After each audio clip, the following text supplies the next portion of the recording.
कोकणातील प्रत्येक अपडेट जाणून घेण्यासाठी आजच माझे कोकणच्या सोशल मीडिया प्लॅटफॉर्मला लाईक, फॉलो आणि सबस्क्राईब करा। नमस्कार, मी प्रणाली भोसले। माझे कोकणच्या प्राईम टाइम बुलेटिनमध्ये आपल्या सर्वांचं मनपूर्वक स्वागत करते। बुलेटिनला सुरुवात करण्याआधी पाहूयात हेडलाईन्स। कशेडी घाटात रस्ता खचून गेला वाहून, सुरक्षा कठडे देखील पावसात वाहून गेले। तातडीच्या उपाययोजनांची जोरदार मागणी। वैयक्तिक वादातून पाणीपुरवठा खंडित, 5 कुटुंबांची पाण्यासाठी परवड, तक्रारीनंतरही प्रशासनावर दुर्लक्षाचा आरोप। पुरामुळे गणेश मूर्ती उद्योगाला मोठा फटका, मूर्तींच्या किमतीत 30% वाढ, महागाईच्या सावटात यंदाचा गणेशोत्सव।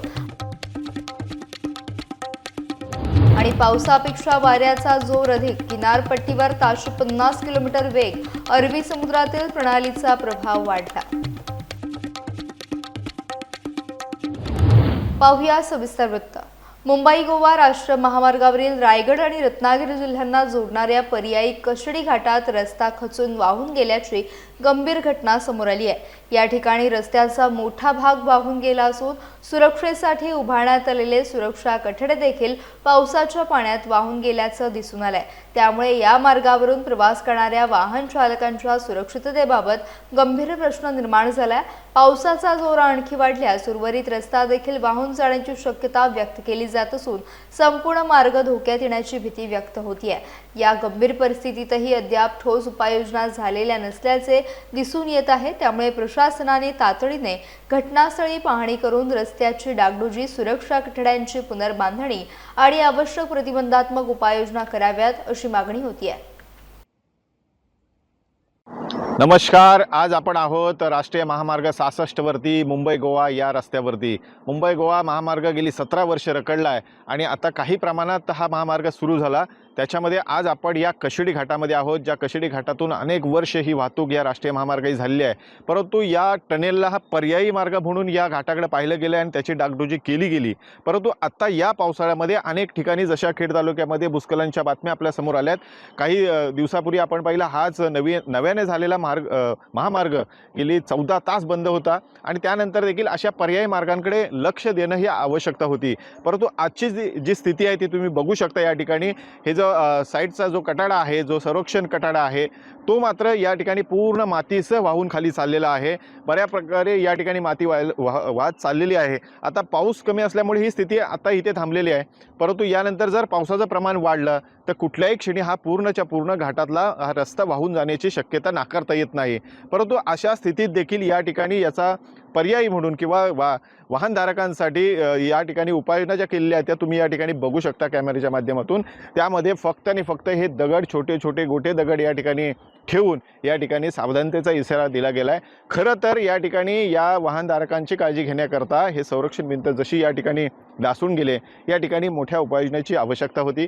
कारण हा जो भाग तुम्ही बघताय हा कुठल्याही क्षणी अजून मोठ्या प्रमाणात वाहून जाऊ शकतो। हा रस्ता कदाचित पूर्णच्या पूर्ण वाहून जाऊ शकतो आणि दुर्दैवाची बाब जिथे वाहत चाललाय तिथे खाली मात्र मोठ्या प्रमाणात वस्ती देखील आहे आणि अशा स्थितीमध्ये या रस्त्याकडे, या स्थितीकडे कोणालाही पाहायला वेळ नाही का असा प्रश्न या ठिकाणी वाहतूक करणारे वाहतूकदार, काही स्थानिक आहेत, काही पर्यटक आहेत जे खास करून या घाटाचा आनंद घेत असतात, त्यांना मात्र आता धोक्याची घंटा या ठिकाणी वाजताना पाहते। ही दुर्दैवीची बातमी आज तुमच्या समोर घेऊन आलो आहोत। माझे कोकण, बाळू सनगरे, खेड, रत्नागिरी। मुंबई गोवा महामार्गावरील पर्यायी मार्ग म्हणून वापरल्या जाणाऱ्या कशेडी घाटात मोठ्या प्रमाणात दरड कोसळल्याने प्रवाशांच्या सुरक्षिततेचा प्रश्न निर्माण झाला आहे। दरडीसोबत मोठ्या प्रमाणात माती, दगड आणि मुळासकट उपटलेली झाडे रस्त्यावर आल्याने हा मार्ग धोकादायक बनला आहे। घाट परिसरात पावसाचा जोर वाढल्यास आणखी दरडी कोसळण्याची शक्यता व्यक्त केली जात असून त्यामुळे रायगड आणि रत्नागिरी जिल्ह्यांना जोडणारा हा महत्त्वाचा पर्यायी मार्ग बंद होण्याची भीती निर्माण झाली आहे। तसेच घाट परिसरातील अनेक वाड्या, वस्त्यांमध्ये जाणाऱ्या रस्त्यांवर देखील याचा परिणाम होण्याची शक्यता आहे। प्रशासनाने तातडीने घटनास्थळी पाहणी करून दरड हटवावी आणि प्रवाशांच्या सुरक्षिततेसाठी आवश्यक उपाययोजना कराव्यात अशी मागणी स्थानिकांकडून करण्यात येते आहे। आज आपण आहोत रत्नागिरी जिल्ह्यातल्या कशेडी घाटामध्ये। जो घाट रायगड आणि रत्नागिरी जोडणारा हा घाट आहे, 66 क्रमांकावर असणारा घाट आहे। परंतु त्यानंतर मात्र या ठिकाणी कशेडी टनेलचं काम झालं आणि वाहतूक त्या बाजूने सुरू झाली। परंतु पर्यायी मार्ग म्हणून या घाटाकडे नेहमीच पाहिलं गेलं आहे आणि या घाटामध्ये आता ही मोठ्या प्रमाणात दरड कोसळल्याची बातमी आपल्यासमोर येते। पावसाळा सुरू आहे, मोठ्या प्रमाणात पाऊस पडतोय आणि अनेक ठिकाणी अशा प्रकारच्या दरडी कोसळल्या, त्यातीलच हा एक भाग आहे।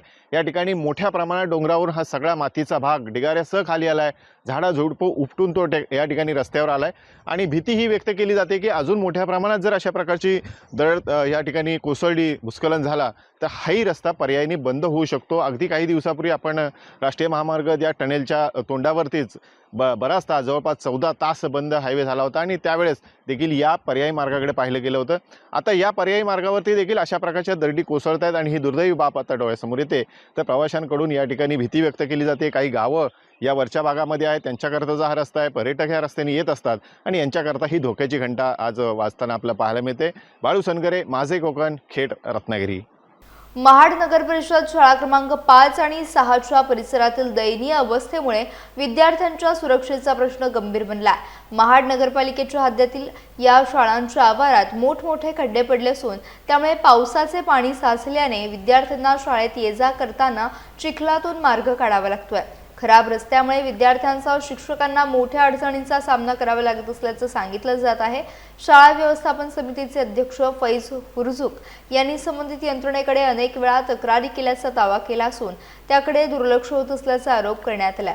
चिखलात पाय घसरून विद्यार्थ्यांना दुखापत होण्याची भीती व्यक्त केली जात असून पालिका प्रशासनाने तातडीने दुरुस्तीची कामे हाती घ्यावीत अशी मागणी महाडकरांकडून करण्यात येते। रत्नागिरी जिल्ह्यातील संगमेश्वर तालुक्यातील कोटगिरी धनगडवाडीत वैयक्तिक वादातून 5 कुटुंबांवर पाण्याचं संकट ओढवल्याचा गंभीर प्रकार समोर आलाय। वाडीतील काही व्यक्तींनी नळपाणी योजनेची मुख्य पाईपलाईन कापल्याचा तसेच जिल्हा परिषदेच्या विहिरीकडे जाणारी पाऊलवाट बंद केल्याचा आरोप करण्यात आला आहे। त्यामुळे संबंधित 5 कुटुंबांना गेल्या काही दिवसांपासून पिण्याच्या पाण्यासाठी मोठ्या अडचणींचा सामना करावा लागत असून अबालवृद्धांमध्ये तीव्र नाराजी व्यक्त होतीये। या प्रकरणी संबंधित प्रशासनाकडे तक्रारी करण्यात आल्याचा दावा ग्रामस्थांनी केला असून त्यानंतरही योग्य कार्यवाही झालेली नसल्याचा आरोप करण्यात आला। या घटनेमुळे ग्रामस्थांमध्ये संतापाचं वातावरण निर्माण झालं असून पिण्याच्या पाण्याचा प्रश्न तातडीनं सोडवून संबंधित प्रकरणात आवश्यक कार्यवाही करावी अशी मागणी करण्यात येते। माझं गाव कुटगिरी येडगेवाडी। आज 3 महिने झाले, 3 महिने 14 दिवस झाले आमच्या बाजूवाल्यांनी काय कारणास्तव आमची नळ योजना कापली। आम्ही पोलीस स्टेशनला गेलो, BDOकडे गेलो, तहसीलदाराकडे गेलो आणि त्यांना आम्ही पत्र देऊन आमचे उपवास आहे, तरी पण 3 महिने 14 दिवस झाले तरी आमची दखल घेतलेली नाही। आम्हाला ह्या जगामध्ये आता पाणी इथं आम्हाला मिळत नाही। उन्हाची वाट बंद झाली, लोकांनी भातं लावली, ठेवत नाहीत। मग आम्हाला न्याय कोण देणार आहे? आम्हाला न्यायासाठी कुठं जावं लागेल? गव्हर्नमेंट तर न्याय देत नाही। मग गरिबाचा वाली कोण आहे? आम्ही न्याय मागित असताना आम्हाला का न्याय मिळत नाही ह्याचीच आम्हाला लयची अवघड लागले। मी स्वतः कृष्ण धोंडीबा येडगे, मुक्काम पोस्ट कुटगिरी येडगेवाडी येथील रहिवासी आहे। सध्या आम्ही राहायला मुंबईला आहोत। आमच्या गावामध्ये एक नळपाणी योजना होती जी आम्ही संपूर्ण गावाने मिळून बनवली होती, परंतु आमच्या गावात असलेल्या वादामुळे काही इसमांनी ती फक्त जाणून बुजून आमच्या घरापर्यंत पोहोचणारी पाईपलाईन ती कट केली।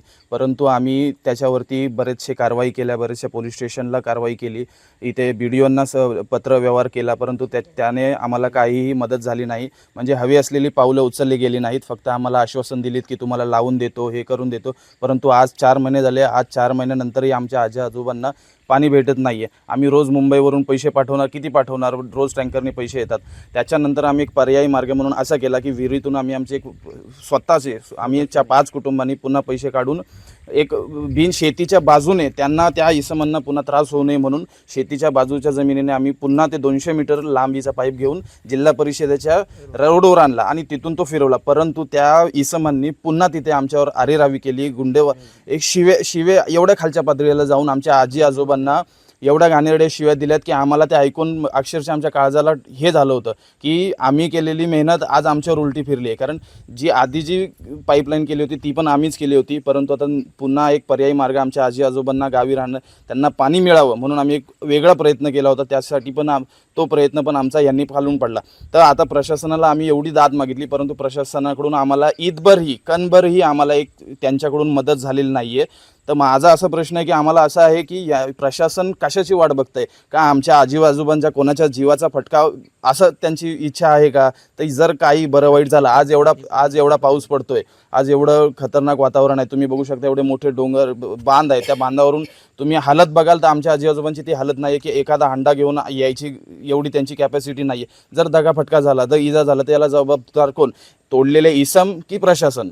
त्याच्यामुळे आता आम्ही आमचा शेवटचा प्रयत्न म्हणून आम्ही सगळे आमचे कामधंदे सोडून एक शांतता पद्धतीने उद्या एक उपोषणाचा इशारा दिलेला आणि उपोषण आम्ही ते करणार. आमचा शेवटचा पर्याय आहे. तर रायगड जिल्ह्यातील पेण येथे खुशबू ठाकरे मृत्यू प्रकरणाला अखेर नवे वळण मिळाले आहे. 1.5 वर्षांपूर्वी चुकीच्या औषधोपचारामुळे खुशबू ठाकरे या आदिवासी मुलीचा मृत्यू झाल्याचा आरोप करत तिच्या कुटुंबियांसह सामाजिक कार्यकर्ते आणि ग्रामस्थांनी उपविभागीय अधिकारी कार्यालयासमोर आमरण उपोषण सुरू केलं होतं. आंदोलकांच्या म्हणण्यानुसार वारंवार तक्रारी करूनही कारवाई झाली नव्हती. प्रांत अधिकारी कार्यालयात झालेल्या चर्चेनंतर प्रशासनाने या प्रकरणी FIR दाखल केल्याची प्रत आंदोलकांना दिल्यानंतर उपोषण तात्पुरते मागे घेण्यात आले. मात्र केवळ FIR दाखल करून प्रकरण संपणार नसल्याचं आंदोलकांनी स्पष्ट केलं आहे. कुसुम योजनेचे नियोजन करणाऱ्यापासून ते खुशबूला औषधे देणाऱ्या आणि आदिवासी विकास प्रकल्पात ठेवणाऱ्या संबंधित सर्वांची सखोल चौकशी करून दोषींवर कठोर कारवाई करावी अशी मागणी कायम ठेवण्यात आली आहे. रायगड जिल्ह्यामध्ये सातत्याने आदिवासींवर होणारे जे हे आहेत, अन्याय आहेत, अत्याचार आहेत, त्यांचं प्रमाण दिवसेंदिवस वाढत चाललेलं आहे. वेगवेगळ्या पद्धतीचं ह्या समाजावर आघात होत आहेत, ज्याच्यामध्ये अगदी प्रशासकीय यंत्रणेकडून होणारा हलगर्जीपणा, ज्यामध्ये आज आम्ही खुशबू ठाकरे ह्या विद्यार्थिनीचा चुकीच्या औषधं दिल्यामुळे मृत्यू झाला होता आणि त्याचे मागील 1.5 वर्षापासून आम्ही सातत्याने पाठपुरावा करत आहोत की म्हणतो आहोत आम्ही की त्या मुलीचा मृत्यू हा नैसर्गिक नाही आहे. त्या मुलीचा मृत्यू हा प्रशासकीय यंत्रणेच्या हलगर्जीपणामुळे झालेला आहे आणि असं असताना सुद्धा प्रशासन दुर्लक्ष करत होतं. म्हणून आम्ही आज आमरण उपोषणाला पेण प्रांत कार्यालयासमोर बसलो होतो आणि त्यानंतर आता FIR दाखल केल्याची FIR ची कॉपी आम्हाला प्रांत अधिकाऱ्यांनी दिलेली आहे. त्यामुळे आता FIR होऊन पूर्ण म्हणजे त्याच्यावर थांबायचं नाहीये आम्हाला. तर FIR मध्ये कुणाला इन्व्हॉल्व केलेलं आहे, कारण कुसुम योजनेचा जो काही अभियान ज्यांनी राबवला, ज्यांनी त्याचे डिझाईन केलं, तिथपासून ते अगदी खुशबूला गोळ्या देणाऱ्या किंवा उपचार करणाऱ्या किंवा ज्या आदिवासी विकास प्रकल्पाच्या कार्यालयामध्ये खुशबूला आश्रमशाळेत ठेवलं गेलं, तिथल्या अगदी रेक्टर पर्यंत सगळ्यांची चौकशी होणं गरजेचं आहे ह्या FIR च्या निमित्ताने. यामध्ये आज खुशबू ठाकरे प्रकरणी FIR दाखल झालेला आहे आणि 30 तारखेच्या सत्याग्रह आंदोलनामध्ये आम्ही तशी मागणी केली होती, जोपर्यंत FIR मिळत नाही तोपर्यंत आम्ही उठणार नाही. तर ती FIR ची प्रत आम्हाला पोलिसांनी आणि प्रांताधिकाऱ्यांनी दिलेली आहे. या प्रकरणी फक्त एका अधिकाऱ्यावर गुन्हा दाखल झालेला आहे. या प्रकरणाला FIR दाखल होण्याला जो उशीर झाला याची जबाबदारी जिल्हा शल्य चिकित्सक यांची पण आहे. त्यांना 1 वर्ष का लागला निग्लिजन्सी कमिटीचा अहवाल देण्यासाठी? 2 वेळा त्यांनी अहवाल दिला, तो दिशाभूल करणारा होता. का दिशाभूल करत होते ते? गृह विभागाची गुन्हा दाखल होऊ नये म्हणूनच. तरी यामध्ये जे वरिष्ठ अधिकारी आहेत, मग त्याच्यामध्ये DHO असतील, सिव्हिल सर्जन असतील, सर्क्युलर काढणारे अधिकारी असतील, THO असतील, आदिवासी विकास प्रकल्पाच्या अधिकाऱ्यांनी सुद्धा या मृत्यू प्रकरणी कोणताही पाठपुरावा घेतला नाही, केला नाही, तर ते सुद्धा तितकेच दोषी आहेत. तर या सगळ्यांचा सुद्धा या FIR च्या निमित्ताने तपास व्हावा आणि दोषी असतील त्यांच्यावर गुन्हा दाखल व्हावा अशी आमची यापुढची मागणी आहे. रत्नागिरी जिल्ह्यातील खेड तालुक्यातील आपेडे गावात पोलीस पाटील यांच्या विरोधातील तक्रारीवरून ग्रामस्थांनी आक्रमक भूमिका घेतली. संबंधित पोलीस पाटील यांच्या विरोधात गंभीर आरोप करत तहसीलदार, प्रांताधिकारी, पोलीस निरीक्षक आणि जिल्हाधिकाऱ्यांकडे वारंवार लेखी तक्रारी व निवेदने दिल्याचा दावा ग्रामस्थांनी केला. मात्र अद्याप कोणतीही ठोस कारवाई झाली नसल्याचा आरोप करत न्याय मिळावा आणि निष्पक्ष चौकशी व्हावी अशी मागणी करण्यात आली आहे. सुभाष महापार्ले यांच्या नेतृत्वाखाली ग्रामस्थांनी प्रशासनाला 15 ऑगस्टपर्यंतचा अल्टिमेटम दिला असून तोपर्यंत कारवाई न झाल्यास स्वातंत्र्यदिनी तहसीलदार कार्यालय खेड येथे बेमुदत उपोषण आणि तीव्र आंदोलन छेडण्याचा इशारा दिला. दरम्यान या प्रकरणावर संबंधित पोलीस पाटील किंवा प्रशासनाची अधिकृत भूमिका अद्याप समोर आलेली नसून ती उपलब्ध झाल्यानंतर तीही समोर येणे अपेक्षित आहे. आज आम्ही आपेडे ग्रामस्थ, स्वतः सुभाष महापार्ले आणि आपेडे ग्रामस्थ, आपेडे गावचे पोलीस पाटील नितीन लांबाडे यांची पोलीस पाटील पदावर नियुक्ती झाल्यापासून ते पदाचा गैरवापर करत आहेत आणि त्यामुळे आपेडे गावची प्रतिमा मलिन होत आहे. स्वतः वादविवाद करून तंटे निर्माण करणे, मनमानी करणे, दहशत करणे आणि गावाची शांतता भंग करून कायदा सुव्यवस्था बिघडवण्याचं काम हे पोलीस पाटील करत आहेत. धार्मिक उत्सवाला गालबोट लावण्याचं काम पोलीस पाटील करत आहेत. ते स्वतः गुन्हेगार आहेत. त्यांच्यावरील गुन्हा सिद्ध झालेला आहे आणि अशा गुन्हेगार प्रवृत्तीच्या व्यक्तीला पोलीस पाटील या पदावर राहण्याचा कोणताही अधिकार नाही. आपले गावामध्ये ग्रामस्थांमध्ये त्यांच्याबद्दल संताप आहे आणि त्या संतापातूनच आम्ही 8 एप्रिल 2026 रोजी संबंधित विभागाकडे तक्रार दाखल केली आहे. आज 3.5 महिने झाले, अद्याप त्यांच्यावर कोणतीही कारवाई झाली नाही.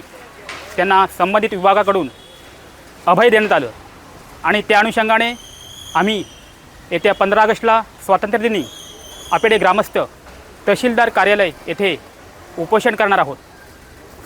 जोपर्यंत या पोलीस पाटलांवर कारवाई होत नाही आणि त्यांना बडतर्फ केलं जात नाही तोपर्यंत आमचं उपोषण सुरूच राहणार.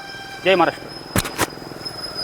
महाराष्ट्रातील मुसळधार पावसाचा फटका आता गणेश मूर्ती उद्योगाला देखील बसलाय. पेण, हमरापूर अनेक भागांमधील गणेश मूर्ती कार्यशाळांमध्ये पुराचे पाणी शिरल्याने हजारो मूर्तींचे नुकसान झाले आहे. या नुकसानीचा थेट परिणाम आता बाजारभावावर दिसून येत असून गणेश मूर्तींच्या किमतीत तब्बल 30% वाढ झाल्याची माहिती मूर्तिकारांनी दिली. गणेशोत्सव अवघ्या काही दिवसांवर येऊन ठेपला असताना झालेली ही दरवाढ गणेश भक्तांसाठी चिंतेची बाब ठरत आहे. तर दुसरीकडे वर्षभराचा उदरनिर्वाह या व्यवसायावर अवलंबून असलेल्या मूर्तिकारांवर देखील आर्थिक संकट ओढावलंय. नुकसानग्रस्त कार्यशाळांना तातडीची आर्थिक मदत द्यावी आणि या प्रश्नावर सरकारने लवकरात लवकर तोडगा काढावा अशी मागणी मूर्तिकारांकडून करण्यात येत असून यंदाचा गणेशोत्सव महागाईच्या सावटाखाली साजरा होण्याची शक्यता व्यक्त होतीये. पीओपीच्या मूर्त्या ह्या वाढल्याचं कारण म्हणजे आता मध्यंतरी परिस्थितीमध्ये आपण जर पाहिलं तर अमरापूरमध्ये पूरस्थिती निर्माण झाली होती. त्या पूरस्थितीचा परिणाम हा पीओपीच्या मूर्तींवरती झाला, ज्यामुळे 30% मूर्त्या महागल्यात. याचं कारण म्हणजे याच्या अगोदरच्या मूर्त्या आणि आताच्या मूर्त्या यांच्यामध्ये जर कंपॅरिझन केलं तर जी मूर्ती 500 रुपयापर्यंत भेट होती तीच मूर्ती आता 800-900 रुपयांपर्यंत भेटते. म्हणजे जवळपास 30 ते 40% परिणाम हा लगेचच्या लगेच जाणून दिसतो. याचा परिणाम हा ग्राहकांवर देखील होतो आणि कारखानदारांवर देखील होतो. कारखानदारावर अशा रीतीने होतो की मूर्तिकारांनी आणलेल्या मूर्त्या या ग्राहक नेतील की नाही नेतील याची शाश्वती अजून देखील कारखानदारांना भेटत नाही. आणि काही कारखानदारांचं पोट हे फक्त कारखानदार म्हणजे जे गणपती काढतो त्यावरती वर्षाचं पूर्ण जे काय आहे ते त्यावरती निर्भरित असतं. मग अशा वेळेस जर कारखानदारांनी काय करावं ही जर अपेक्षा असेल तर शासनाला मला एवढंच सांगायची इच्छा वाटते की त्याने कारखानदारांकडे थोडं लक्ष द्यावं, जेणेकरून पुढची येणारी पिढी ही कारखाना म्हणजे कर्तव्य एक औद्योगिक दृष्टिकोनातून त्या क्षेत्रात पदार्पण करण्याचा प्रयत्न करतील. महाड शहरात मराठी पाट्यांच्या मुद्द्यावरून महाड नगरपालिका प्रशासनानं हालचाली सुरू केल्यात. शहरातील अनेक दुकाने आणि अन्य ठिकाणी इंग्रजी अक्षरातील पाट्या असल्याचा मुद्दा उपस्थित करत महाराष्ट्र नवनिर्माण सेनेच्या महाड शहर शाखेनं नगरपालिकेकडे निवेदन दिले होते. शहराध्यक्ष पंकज उमासरे आणि मनसे कार्यकर्त्यांनी या मागणीचा सातत्यानं पाठपुरावा केला.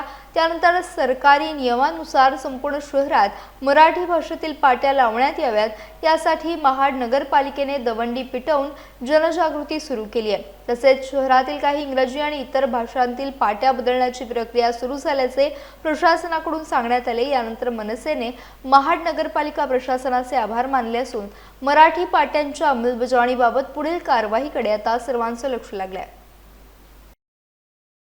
महाड नगर परिषद हद्दीतील सर्व दुकाने व आस्थापना यांना कळविण्यात येत आहे की महाराष्ट्र शासन राजपत्र असाधारण भाग 4 दिनांक 17/3/2022 मध्ये नमूद केलेल्या 36 कलम 6 अन्वये नोंदणी केलेल्या प्रत्येक आस्थापनेचा किंवा ज्या आस्थापनेचा कलम 7 लागू आहे त्या प्रत्येक दुकानाचा व आस्थापनेचा नामफलक देवनागरी लिपीतील मराठी लावणे बंधनकारक आहे.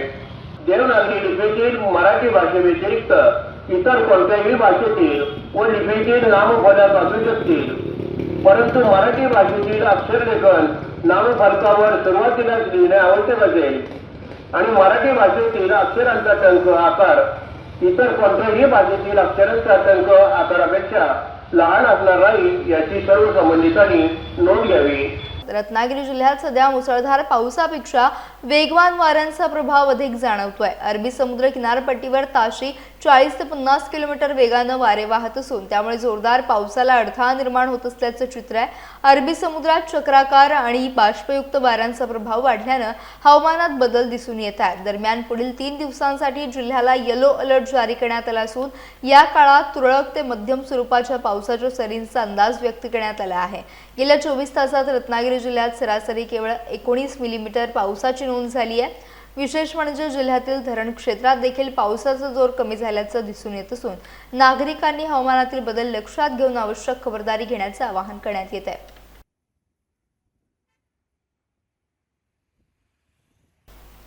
देशाच्या सुरक्षिततेशी संबंधित जनजागृती करण्यासाठी रत्नागिरी शहरात भव्य राष्ट्ररक्षण मूक पदयात्रा आयोजित करण्यात आली. संविधान सन्मान मंचाच्या वतीनं काढण्यात आलेल्या पदयात्रेत हजारो युवक आणि नागरिकांनी सहभाग नोंदवला. नीट परीक्षा पेपर फुटीच्या आडून देशात अराजकता निर्माण करणाऱ्या वृत्तींचा जाहीर निषेध या मूक पदयात्रेतून करण्यात आला. छत्रपती शिवाजी महाराज यांच्या पुतळ्यापासून सुरू झालेली ही पदयात्रा मारुती मंदिर मार्गे सिव्हिल हॉस्पिटलजवळील भारतरत्न डॉक्टर बाबासाहेब आंबेडकर यांच्या पुतळ्यापर्यंत काढण्यात आली. शांततेच्या मार्गाने जनजागृती करण्याचा संदेश या उपक्रमातून देण्यात आला. यावेळी विविध क्षेत्रातील नागरिक, युवक आणि पदाधिकाऱ्यांची उपस्थिती होती. कार्यक्रमादरम्यान भाजपचे जिल्हाध्यक्ष प्रशांत यादव यांनी देखील आपली प्रतिक्रिया दिली.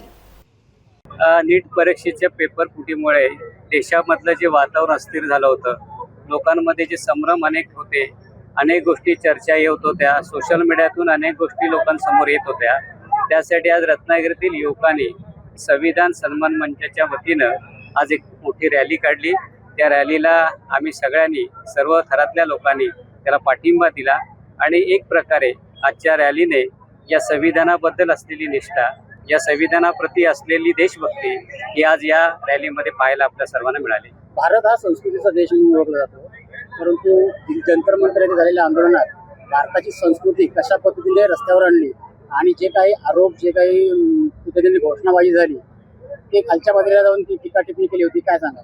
ज्याला जो देशप्रेमी आहे, जो संविधान प्रती आदर करतो, अशा सगळ्याला जंतर मंतर आणि संसदेभोवतीचं जे दृश्य निर्माण झालं होतं ते पाहिल्यानंतर अतिशय दुःख झालं, वेदना झाल्या आणि त्या माध्यमातून देशभर असंख्य लोकांच्या क्रिया-प्रतिक्रिया उमटत होत्या आणि त्या आज सर्वांनी या मोर्चाच्या माध्यमातून आज रत्नागिरीमध्ये आज हा जो संविधान मोर्चा निघाला त्यातून आज लोकांनी दाखवून दिलं की संविधानाप्रती आणि देशावरती किती श्रद्धा लोकांची आहे.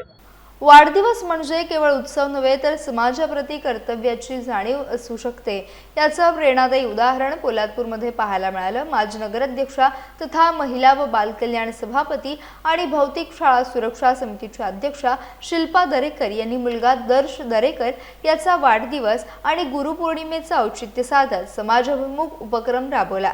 पोलादपूर शहरातील मराठी शाळा आणि अंगणवाडीतील विद्यार्थ्यांना शालेय शैक्षणिक साहित्य तसेच खाऊचे वाटप करण्यात आले. यावेळी विद्यार्थ्यांशी संवाद साधत शिक्षणाचं महत्त्व पटवून देण्यात आलं आणि त्यांच्या उज्ज्वल भविष्यासाठी शुभेच्छा देण्यात आल्या. विद्यार्थ्यांच्या सर्वांगीण विकासासाठी आणि शैक्षणिक प्रगतीसाठी कायम सहकार्य करण्याची ग्वाही शिल्पा दरेकर यांनी दिली. या कार्यक्रमाला माजी नगरसेवक प्रसन्न बुटाला, समाजसेवक अनिकेत दरेकर, सनी सुतार, अमर नगरकर, मुख्याध्यापिका सरिता कदम आणि शिक्षिका कल्पना गावित उपस्थित होत्या. या बुलेटिनमध्ये वेळ झाली. इथेच थांबण्याची. भेटूयात नवीन बुलेटिनसह. तोपर्यंत तुम्ही कुठेही जाऊ नका. पाहत राहा फक्त माझे कोकण.